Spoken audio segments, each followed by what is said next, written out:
What does marriage look like when every private breath has been catalogued, when the cameras preside like quiet witnesses and the smallest gestures are already language for millions who will never know the person behind the image? Imagine for a moment a photograph, a single veil lit like a small moon against pale linen, a hand resting on a sleeve, the hum of voices from a distant room reduced to the soft tape of footsteps. For someone whose life has been a public ledger, a ledger of applause, of headlines, of tabloid margins filled with speculation, the act of saying "I do" wants to be both a punctuation and a rebirth. What does the promise mean when the world has already written so much of your story? She has been photographed in the bright particular way the world reserves for children who grow up on screens. A child who learned to translate a camera's gaze into a performance, who learned early that the body could be an instrument for others' projections. There are images of her, small and impossible, hair pulled back, cheeks flushed with 40-watt innocence. There are stills from makeshift stages where every note and every joke folded into the forming of a public self. She was trained in the craft of being watched, and over the years that practice became both armor and cage. The camera is a device of memory and of erasure. It leaves only images, and sometimes images are cruelly tidy. They do not hold the soft raggedness of personal nights, the nights when sleep is not a relief but a contract with the next morning's obligations. Between the first apotheosis of childhood fame and the later, more complicated chapters, there were years when her face became shorthand for possibility. When she sang, the notes carried echoes of adolescent longing. When she acted, her performances were offered as proof that the girl from the small town could inhabit the world. But possibility is a pressure. The audience expects continuity and linear ascent. The truth is messier. There are retreats that feel like failures and retreats that are restorations. There are seasons when the work and the self diverge, and it is here, in that divergence, that most of the quiet things happen. Over the past months, a chapter closed and another opened in a way that the world could both mark and gently misunderstand. She and a man whose work shaped songs for others, a producer known for coaxing vulnerability into melody, chose to step into a private vow. The weekend when they married became, in a sense, the most public of private acts. Photographs were released, intimate moments shared with the practiced economy of people who know how to tell a story in stillness.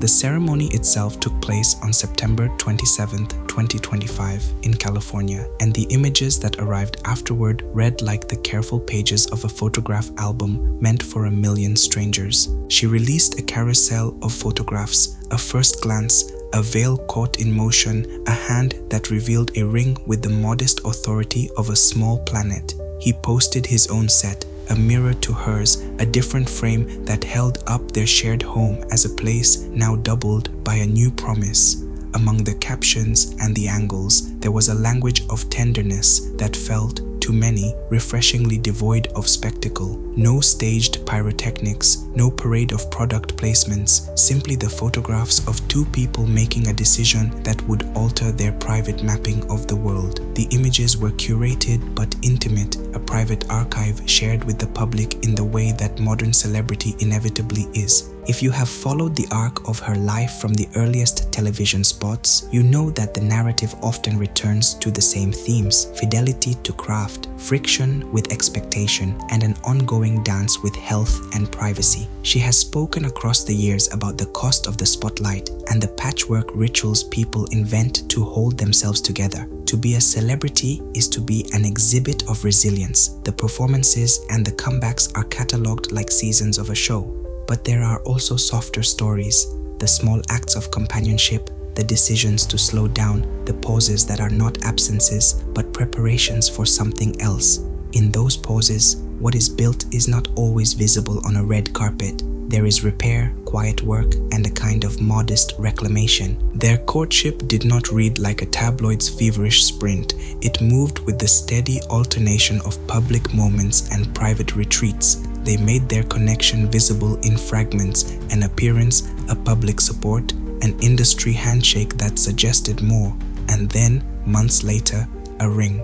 Their engagement was made public at the end of 2024, a private question made visible through the small apparatus of social media and the public's appetite for certainty. The engagement was framed as both a love story that had been slowly built and a relief, a finality that allowed the rest of life to reconfigure around new terms. The wedding weekend, as the photographs revealed, was understated by celebrity standards. There are images of guests in soothing palettes, of people whose faces stand as a kind of social history, colleagues and friends who had existed in her orbit for years. Among the notable moments were speeches that, to anyone watching with ears attuned to cultural currency, felt like the passing of torches, the kind of speeches delivered by peers whose own stories have intertwined with hers across the public life. These moments were not only personal, they were public currency, demonstrative proof of a network that values tenderness and loyalty.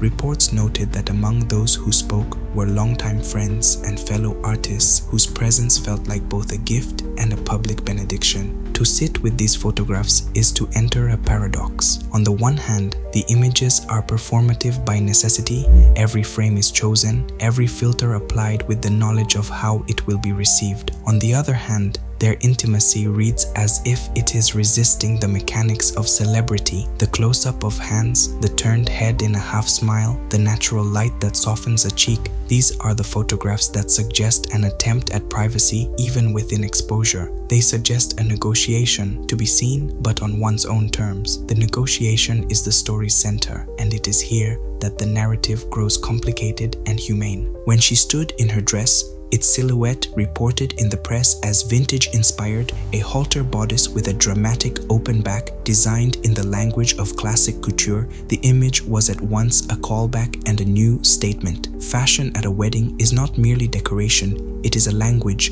an emblem of the self one wishes to present. The choice of gown, the way the fabric moved, the cut of a sleeve, all of these are speech acts in an environment where gestures are read like paragraphs. Reporters noted a designer touch reminiscent of a classic fashion house and described the visual vocabulary as freshly romantic but carefully restrained. There are smaller images that land with a peculiar force. The photograph of a table with simple flowers in low light, a close crop of a telephone clutched in a pocket, a child's face in the background of a rehearsal dinner, little fragments that complicate the headline of celebrity wedding. Those fragments are the actual life of it. They recall that weddings are not performances but pivot points where private histories fold into collective memory. For someone who has carried the world's projections, a wedding can be a way of making an interior life legible, a way of telling a long story in a handful of frames.